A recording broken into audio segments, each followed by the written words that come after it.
बिस्मिल्लाहिर्रहमानिर्रहीम। अस्सलाम वालेकुम डियर स्टूडेंट्स, क्या हाल चाल है आप सबका। उम्मीद है कि आप सब खैरियत से होंगे। मेरी अल्लाह ताला से दुआ है कि अल्लाह ताला आप लोगों को हमेशा खुशा खुर्रम शादो आबाद रखे और ज़िंदगी की तमाम तर खुशियाँ अता फ़रमाए, आमीन सुम आमीन। डियर स्टूडेंट्स, आज हम क्लास 9 की इंग्लिश का यूनिट नंबर 5 डैफोडिल्स पढ़ेंगे, जिसके शायर का नाम है विलियम वर्ड्सवर्थ, जो कि 1770 में पैदा हुए और उनकी डेथ 1850 में हुई। विलियम वर्ड्सवर्थ इंग्लिश पोइट था, जो कि नेचुरल सीन्स और नेचुरल ब्यूटी यानी कुदरत और कुदरती मनाजिर और कुदरती खूबसूरती का बड़ा ही दिलदाता था, जिसका इजहार उसकी शायरी में जा बजा मिलता है। अगर हम डीपली इसकी पोइट्री को स्टडी करेंगे तो हमें पता चलेगा कि विलियम वर्ड्सवर्थ नेचुरल ब्यूटी से कितना ज़्यादा मुतासिर था। इसी वजह से William Wordsworth poet of nature भी कहलाता है। अब ये जो ज़ेर नज़र पोएम है डैफोडिल्स, इसमें भी उसने एक कुदरती मंज़र की डिपिक्शन की है, लफ्ज़ी तस्वीर कशी की है, जैसा कि इसके नाम से भी ज़ाहिर हो रहा है। डैफोडिल्स जो कि एक फूल का नाम है, जिसे उर्दू में कहते हैं आबी नरगिस या गुले नरगिस। तो आज ये देखें, नीचे तस्वीर भी दी हुई है, आपको सही अंदाज़ा हो गया होगा कि ये कौन से फूल के बारे में बात कर रहा है। ये एक ऐसी पोएम है जिसके अंदर 4 स्टैंजा दिए गए हैं, 1 2 3 4 आप देख सकते हैं, और हर स्टैंजा में 6 लाइनें दी गई हैं। इसी वजह से ऐसी नज़में जिनके अंदर 6 लाइनों के बंद मौजूद हों उसे सेस्टेट कहते हैं। अब देखते हैं कि विलियम वर्ड्सवर्थ इस नज़म में क्या कहता है। I wandered lonely as a cloud। अच्छा, ये बुक आप अपनी सामने खोल के रखें अपने आगे, और लेड पेंसिल अपने हाथ में रखें, ताकि मैं जितने भी डिफ़िकल्ट वर्ड्स की मीनिंग आपको बताती जाऊँ आप वो साथ साथ लिखते जाएं, ताकि जब आप इसकी ट्रांसलेशन वगैरह पढ़ने बैठें, इसको याद करने बैठें, इसको समझने बैठें, तो आपको कोई दिक्कत पेश ना आए। आई वेंडर्ड का मतलब होता है बेमकसद इधर उधर घूमना, आवारा फिरना, टहलते फिरना है वहीं बस। लोनली तन्हा, एज अ क्लाउड मीन्स बादल, यानी मैं एक बादल की तरह तन्हा इधर उधर घूम रहा था। That floats on a high over vales and hills. Floats तैरना, स्विम का मतलब भी तैरना होता है, लेकिन जानदार चीज़ों के तैरने को स्विम कहेंगे। स्विम का वर्ड यूज़ होंगे अगर कोई जानदार तैर रहा है, और अगर कोई बेजान चीज़ तैर रही है तो वहाँ पर हम वर्ड यूज़ करेंगे फ्लोट। हाई ऊंचा, वेल्स वादियाँ, हिल्स पहाड़ियाँ। वादियाँ आपको पता है, ये पहाड़ों के दरमियान का जो एक इलाका होता है, बीच में फ्लैट एरिया होता है, उसे वादी कहते हैं। और अमूमन ये जो पहाड़ों की में घिरी हुई वादियाँ होती हैं वो बड़ी ही खूबसूरत होती हैं। तो अब देख लें, यहाँ पर उसने पहाड़ियों का भी जिक्र किया है, क्लाउड भी का जिक्र किया है, वादियों का जिक्र किया है, जो कि कुदरती चीज़ें हैं, अल्लाह ताला की बनाई हुई चीज़ें हैं, और वो इनकी खूबसूरती से मुतासिर हुआ है, जब भी उसने यहाँ पर इन चीज़ों का जिक्र किया है। अच्छा, मैं अब क्या कह रहा है, मैं कैसे बादल की तरह तन्हा घूम फिर रहा था, जो वादियों और पहाड़ियों के ऊपर बहुत ऊंचा तैरता है या फिर रहा होता है। When all at once I saw a crowd। At once suddenly, अचानक। क्राउड का मतलब है हुजूम, बहुत सारे, तादाद में बहुत ज़्यादा। फिर क्या हुआ कि जब अचानक मैंने एक हुजूम देखा, ढेर देखा, किस चीज़ का, वो बता रहा है a host of golden daffodils. Host का मतलब आपको पता है मेज़बान होता है, लेकिन यहाँ इसके मीनिंग है ग्रुप, जमघटा, बहुत सारी तादाद में एक ही जगह जो इकट्ठे हुए हैं। किसका देखा, गोल्डन सुनहरे, डैफोडिल्स यानी आबी नरगिस का या गुले नरगिस का। बिसाइड द लेक, बिसाइड बराबर में, लेक झील, बीनीथ द ट्रीज, बीनीथ यानी नीचे, यानी जब वो तन्हा वारा घूम रहा था एक बादल की तरह से, जो कि वादियों और पहाड़ियों पर बहुत ऊंचा ऊंचा तैर रहा होता है, घूम रहा होता है, तो उसने क्या देखा ऐसे ही टहलते हुए कि अचानक ही सुनहरे रंग के आबी नरगिस यानी गुले नरगिस फूलों के एक हुजूम को या बहुत बड़ी तादाद को उसने अचानक देखा, जो कि झील के किनारे थे और दरख्तों के नीचे थे। Fluttering and dancing in the breeze, breeze कहते हैं ठंडी ठंडी हवा को, और फ्लटरिंग मीन्स झूम रहे थे, और डांसिंग मीन्स रक्स कर रहे थे। तो उसने उन फूलों को देखा और उनकी अब पोजीशन बता रहा है कि वो ठंडी ठंडी ठंडी हवा चल रही थी। देखें अब ये मंज़र कैसा प्यारा उसने बताया है कि ठंडी हवा चल रही थी और वो जो सुनहरे रंग के डैफोडिल्स थे, फूल थे, वो उस हवा के साथ साथ झूम रहे थे, रक्स कर रहे थे। बहुत खूबसूरत ये मंजर है, अगर आप खुद भी तसव्वुर करें तो आपको अंदाज़ा हो जाएगा। नेक्स्ट में देखें continuous as the stars that shine. Continuous का मतलब है लगातार, मुसलसल। एज द स्टार्स सितारों की तरह, दैट शाइन जो कि चमकते हैं।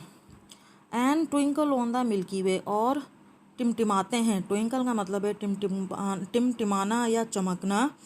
मिल्की वे कहकशा को कहते हैं। बहुत सारे सितारे जब एक ही जगह इकट्ठे हुए हुए होते हैं तो उस पूरे ग्रुप ऑफ स्टार्स को मिल्की वे या कहकशा कहते हैं।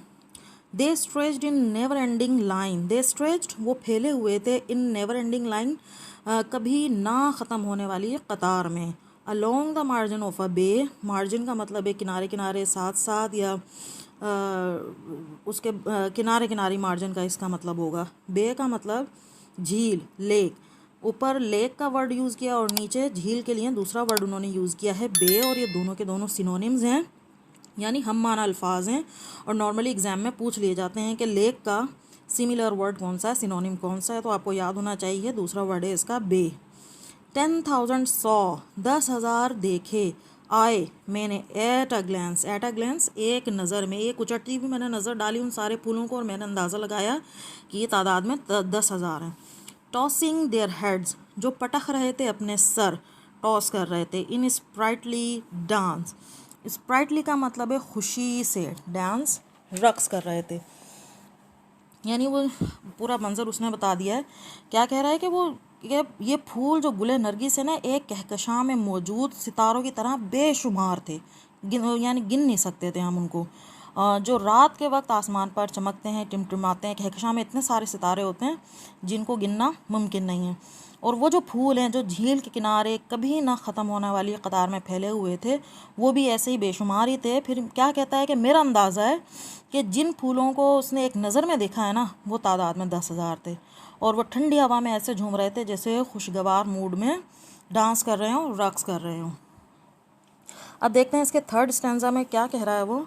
The waves beside them danced. Waves लहरें, बिसाइड बराबर में, यानी कि लहरों के बराबर, जो उसके साथ साथ झील थी ना, झील के किनारे ही थे ये सारे फूल, तो जो झील की लहरें हैं उनके पास रक्स कर रही थी। किनके पास? उन डैफोडिल्स के पास। बट दे लेकिन वो, आउट डिड का मतलब है सबकत ले गए, बाजी ले गए, जीत गए, बाजी जीत गए। किस चीज़ में? The sparkling waves in Glee का मतलब है खुशी में। अच्छा, खुशी में जो लहरें चमक रही थी, स्पार्कलिंग का मतलब है चमक रही थी, रक्स कर रही थी, यानी कि वो भी मौज में थी। तो जो झील के अंदर लहरें उठ रही थी पानी की, वो भी रक्स कर रही थी, चमक रही थी, और वो ऐसा लग रहा था जैसे खुशी में ही रक्स कर रही हों। लेकिन जो फूल जिस खुशी से रक्स कर रहे थे वो बाजी ले गए थे, वो ज़्यादा खूबसूरत लग रहे थे बनिस्बत पानी की लहरों के। आ पोएट कुड नॉट, एक शायर कुछ नहीं कर सकता बट बिगे, लेकिन खुश हो सकता है। ये मंज़र देखकर शायर को बहुत खुशी महसूस हो रही है। इन सच अ जोकंड कंपनी, जोकंड का मतलब है वेरी हैप्पी, बहुत खुशगवार, वेरी प्लेजेंट। कंपनी का मतलब है महफिल। तो अगर ऐसा मंज़र देख ले, ऐसे खूबसूरत फूल खिले में हो सुनहरे रंग के इर्द गिर्द, साथ में झील भी है और झील के पानियों में भी लहरें बन रही हैं, तो अब क्या करे एक शायर अगर वहाँ पे खड़ा हुआ है तो वो तो बस उसको देखता ही रह जाएगा, बहुत ज़्यादा खुश हो जाएगा, क्योंकि ये एक बड़ी ही खुशगवार महफिल है। आई गेज्ड, मैंने घूरा, मैंने गौर से देखा, मैं तकता रहा। एन गेज्ड, और देखता ही रहा। बट लिटिल थॉट, लेकिन थोड़ा मैंने सोचा। क्या सोचा उसने? एक ख्याल उसके जहन में आया कि what wealth the show to me had broad.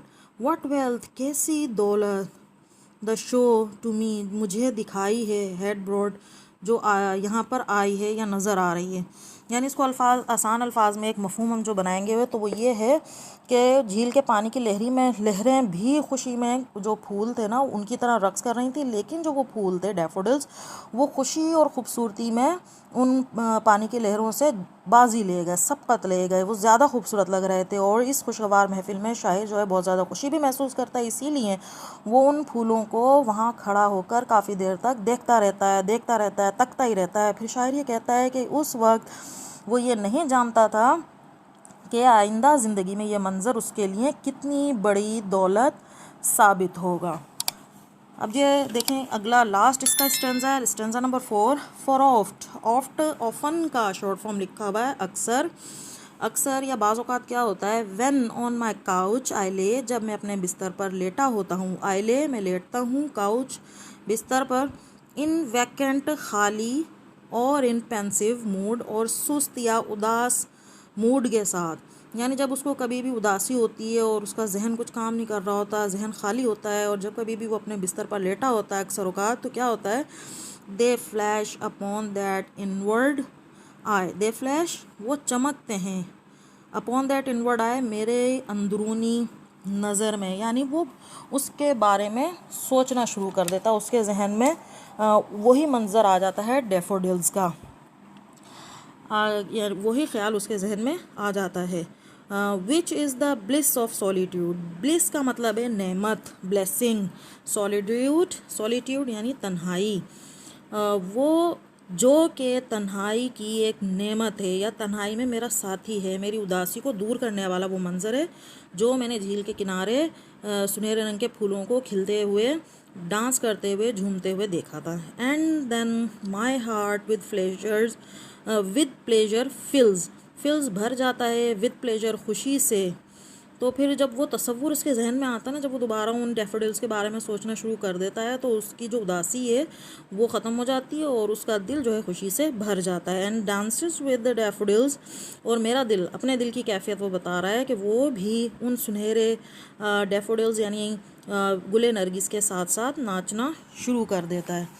यानी अब देखें क्या कह रहा है कि इस लास्ट स्टेंजा में कि वो गुले नरगिस के इस खूबसूरत मंज़र से बहुत ज़्यादा मुतासिर हुआ, इतना मुतासिर हुआ कि जब कभी भी वो अफसुर्दगी के आलम में अपने बिस्तर पर लेटा होता था, कोई उसको परेशानी होती थी या कुछ और सुझाई ना देता था, तो क्या होता था कि उन खूबसूरत फूलों का मंज़र उसके तस्वुर में आ जाता और वो अपनी तमाम परेशानियाँ भूल जाता और उसका दिल भी खुशी से भर जाता। वो ऐसा महसूस करता है कि जैसे उसका दिल भी उन हसीन सुनहरे गुले नरगिस की तरह खुशी से रक्स कर रहा है। और शायर क्या कह रहा है कि ये तन्हाई के आलम में बहुत बड़ी नेमत है।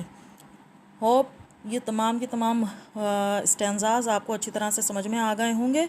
चारों स्टेंजाज मैंने बहुत अच्छी तरह एक्सप्लेन कर दिए हैं। इंशाल्लाह ताला मैं बहुत जल्द आप लोगों को reference to the context written form में प्रोवाइड करूँगी और कोशिश करूँगी कि वो आपको हैंड रिटन फॉर्म में प्रोवाइड किए जाएँ। मुझे उम्मीद है कि एग्ज़ाम्स के दिनों में अच्छे मार्क्स लेने में आपके लिए बहुत ज़्यादा हेल्पफुल होंगे। नेक्स्ट लेक्चर तक के लिए अल्लाह हाफिज़। अल्लाह ताला हम सबका हामी और नासिर हो।